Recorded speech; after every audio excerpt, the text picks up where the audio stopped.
તો ચોટીલા રાજકોટ હાઈવે ઉપર 5 કલાકથી ટ્રાફિક જામ સર્જાયું છે। જલારામ મંદિર પાસે ટ્રક પલટી જતા આ મોટું ટ્રાફિક જામ સર્જાયું છે।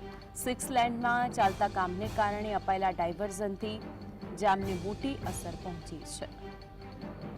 દ્રશ્યો જે ટીવી સ્ક્રીન પર જોઈ શકો છો, છેલ્લા 5 કલાકથી અનેક વાહનો કે જે આ ટ્રાફિકમાં અટવાયેલા નજરે પડે છે। હજુ સુધી આ ટ્રાફિક પોલીસ અત્યારે ઘટના સ્થળે પહોંચી છે, પરંતુ ટ્રાફિક હળવો થયું નથી, કારણ કે એક તરફ ડાયવર્ઝન આપવામાં આવ્યું છે, 6 લેનનું કામ ચાલી રહ્યું છે અને જલારામ મંદિર પાસે એકાએક એક ટ્રક પલટી ખાઈ ગયું હતું અને તેના કારણે જ આ ટ્રાફિક જામ સર્જાયો છે।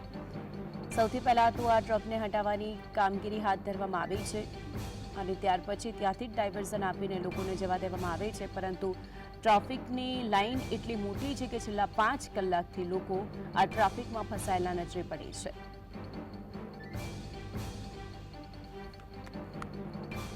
ચોટીલાનો બનાવ સામે આવ્યો છે। ચોટીલા રાજકોટ હાઈવે ઉપર 5 કલાકથી ટ્રાફિક જામ સર્જાયું છે। જલારામ મંદિર પાસે ટ્રક પલટી ખાઈ જતા અકસ્માત સર્જાયો।